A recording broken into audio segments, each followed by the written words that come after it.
Hey everybody, it's Seth Jones, Editor-in-Chief of Landscape Management Magazine. I'm at Elevate 2023 and I'm being joined by our columnist, our friend, Marty Grunder. Marty, thanks for taking the time, and man, what a year you guys are having.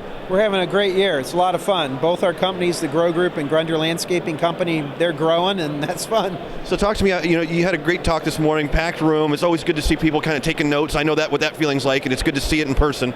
One of the things you talked about is you've taken a different role with the company now, and you're just kind of calling yourself out, saying maybe you waited too long. Talk to me about that. I did wait too long, Seth. Back in May, we promoted Seth Flum, the president of Grunder Landscaping Company. In all reality, he'd been functioning as president for 2 years, and it was time to give him the appropriate title. But I got promoted too. I got promoted to founder and CEO. And for the first time in my business career, I'm actually able to focus on what I do best, which is business development. And as I reflect back, there's nothing I can do about it. But I should have moved towards some of this about 15 years ago. Because when we as individuals running our companies, when we're gripping that club too hard, when we have our nose in too much, when we're looking for perfection, you're not going to find it. You have to let things go. You can't be the bottleneck on everything. And I was certainly that bottleneck. And now that I can focus solely on business development, meeting people, developing relationships, finding two kinds of people, the kinds of people that could do business with us and the kinds of people that know people that could do business with us, and then handing them over to a very competent, very well-trained sales team. And we've grown like gangbusters. We've practically tripled the size of the business in the last 3 years. And so while I am sad that I didn't realize this until I was 55, I am glad that I learned it and that we're doing it and we're executing it. So it's a lot of fun.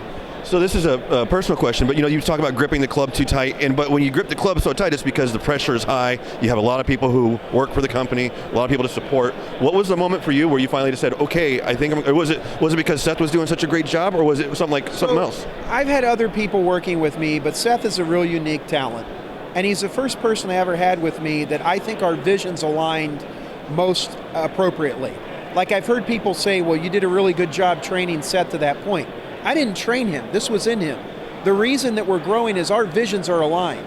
And when two people in a business, the innovator and the integrator, okay, I'm the innovator, Seth's the integrator per se, when those people align with what the visions are and you can work on that together, you're yin and yanging really, really well. And I can't say enough good things about what he's done. And my whole thing with the Grow Group and what we're doing, we want people to learn from the mistakes that we've made. That's what makes our business, being a source for them. So some folks are like, well, why are you sharing all that? Look, I know I'm good, okay? I know I am. But I also know I've made a lot of mistakes.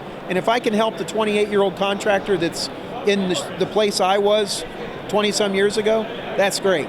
So we'll keep learning from our mistakes and we'll keep getting better. And we won't be afraid to try, even if it means making a mistake. Okay, great. Well, talk to me real quick about Ace Peer Groups. You are friends from McFarland, Stanford, and you guys are doing a bunch of things. Great strategic partners. Talk to me about what's going on with Ace Peer Groups. How are all those going? They're going great. We just continue to add more peer groups together. We continue to add more risk-taking owners and leaders of landscaping companies. There's something very magical to being with a peer and to get together every 3 months and talk about where you're at and what you're doing. And maybe to have to answer the call, like, why is somebody that you said's a problem, why are they still working for you? Why haven't you grown more? Why haven't you made a marketing plan? Why don't you have certain HR policies and procedures in place? Why haven't you rebranded? All those things. And who holds us accountable? Our spouses, maybe our banker? That's really about it. So to be in an environment where you get professionally pushed in a sense, it's a very, very healthy environment with positive peer pressure from other risk-taking peers and then our trained facilitators. Okay, good. Well, I'm glad to hear that. It makes sense to me. I'm glad it's going good. A lot of good things going for you guys. So congrats on a great year, and 2024 is going to be even better, right? It's going to be better. Keep up the good work at the magazine, too. I'm going to try. I'm going to try my best. Everybody, Marty Grunder. I'm Seth Jones. We're at Elevate 2023. Thanks for checking us in on us here on Landscape Management TV.